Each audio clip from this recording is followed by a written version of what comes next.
Let's talk a bit about snap and punch. I guess these are really popular terms, and everybody's trying to be snappy or punchy or have a cool punchy beat, and it's kind of sexy, I guess. Let's get straight to it. Here's some random kick drum. I select it.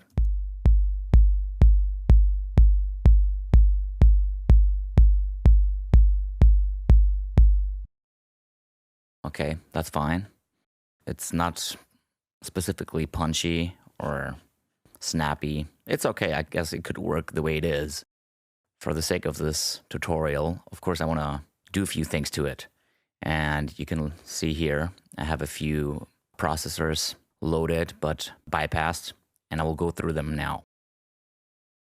The first thing is the glue compressor, but also in combination with an EQ afterwards. I'm compressing quite hard, and of course some low end will be reduced, which usually happens if you compress quite a lot. To flavor the whole thing up, I've EQ'd this kick drum quite strongly and emphasized the frequencies that I thought were best. Let me bypass this, play the kick, and then during the play I will unbypass the signal chain. What I would like you to do is also check out the level meter to see that I am not fooling your ears and that I've tried my best to level match the processing. Here we go.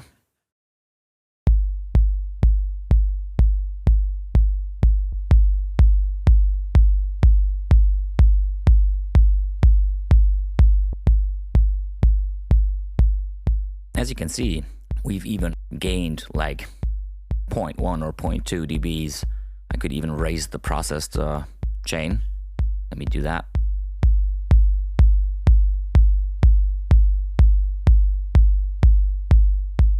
This should be about it.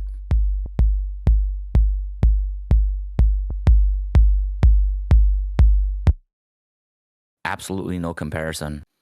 The previous one sounded really cardboardy and flat. What I'm doing here now is using the multiband compressor of Live, and I'm going to use it in expander mode, but just on the highest band.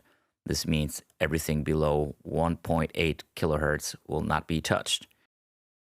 And this will have a nice, sparkly, snappy effect. Bypassed and then unbypassed once again.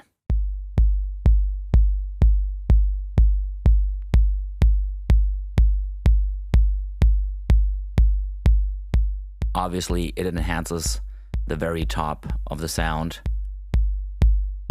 And with the crossover frequency of the multiband, you can also adjust where it kicks in.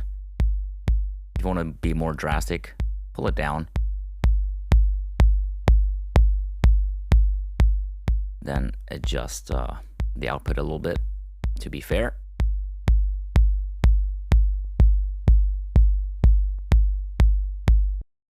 Of course, this process doesn't really influence the general tone of the kick as in the previous example with the glue and the EQ. This one is all about the snap and sparkle. Another method is using, once again, the overdrive, one of my favorite modules of Live. It's an amazing tone shaper. Let's check it out.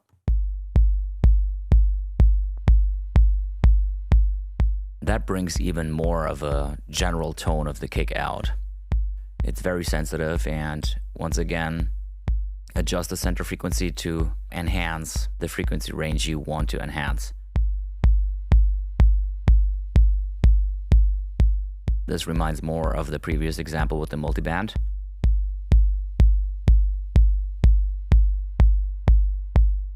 Now it's going in the punchy area from snappy.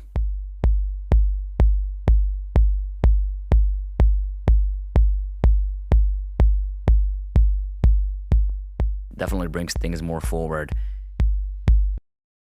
I can't repeat myself often enough. Use more overdrive. It's amazing. And the last two processors are NEQ. I have used a different one than Live's. Used the Melda Production M equalizer. Another on and off.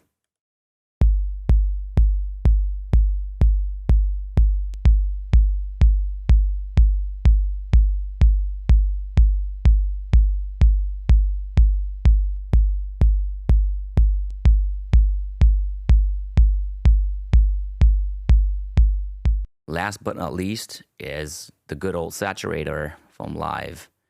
And here I will do a bypassed and unbypassed.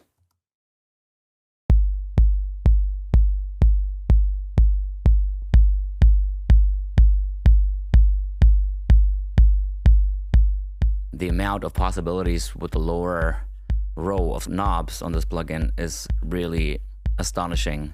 You can create so many different curves, and especially for getting a great snap and an attack, this is unbeatable. I don't know a third-party plugin that is that versatile, especially when you turn it to Sinoid Fold.